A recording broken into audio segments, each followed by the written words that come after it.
everybody struggling to walk on this AstroTurf, just do the best you can. This is a construction site, okay? We are going to be breaking ground. It's all surrounded by dirt, so please lower your expectations for comfort. Next up is a really important project partner with WattEV. I'm going to introduce Nancy Skinner without a title, but just give you a little bit of background about this impressive woman. She's former Berkeley City Council member, former State Assembly member, former State Senator, chair of the Senate Budget Committee.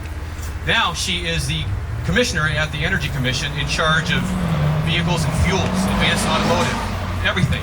And so I have to tell you, I'm really happy to see you here today because you were not going to be here.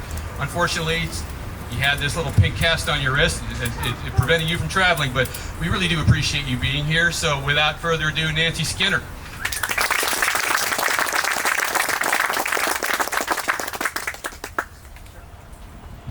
Thanks so much. Great to see you all.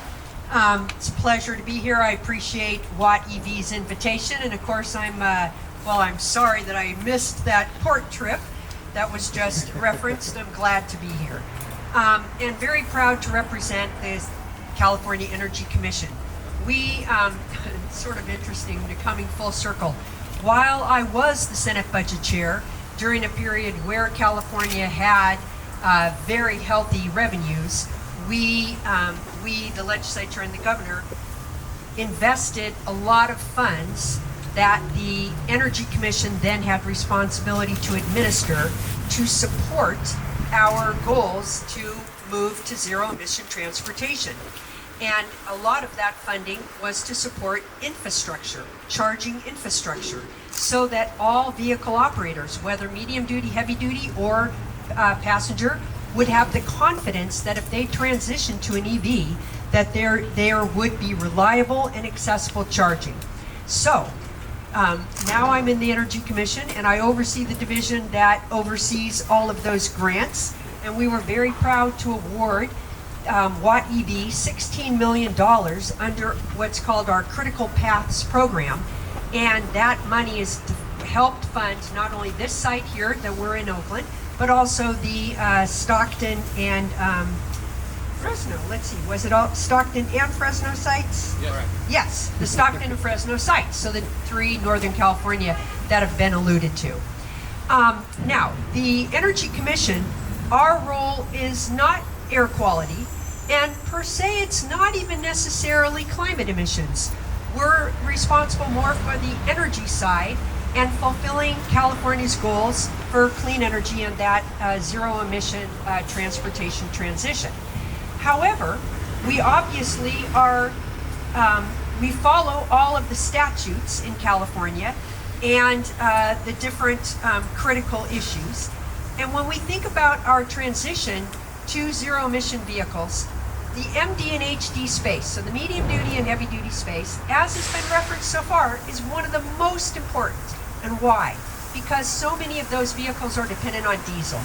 And diesel, as has been mentioned, is one of the most serious and health-impacting forms of pollution in the state. And so those neighborhoods around any of our goods movement corridors suffer seriously from the results of diesel pollution, which is very high particulate matter. And now on the climate side, while all fossil fuel combustion contributes to climate change, diesel is particularly contributive because of the black carbon. And black carbon has a greater warming potential than just fossil fuel emissions. So our moving off of diesel is so essential, and it's depots like this that are going to enable us to do it and are going to give truckers the confidence that you can move to a EV. And as is mentioned, you can get your charge in a half hour. And as you know, 20 minutes to a half an hour. And as you know, truckers are on a very tight timeline. So knowing that you can get that charge, and then in a vehicle like the one behind us, go for 500 miles, which is about the length you legally should go to, then you need to take a rest under the law.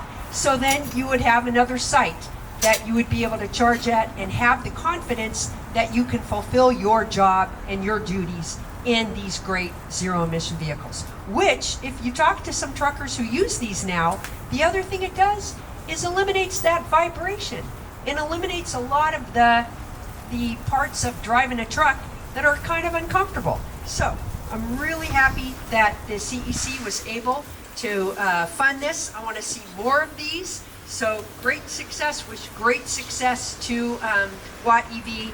And lastly, just thank all the other partners. Our Air Resources Board, our Air Quality Management District, now bad, the Port of Oakland, CalSTART, and all the rest. So thank you so much.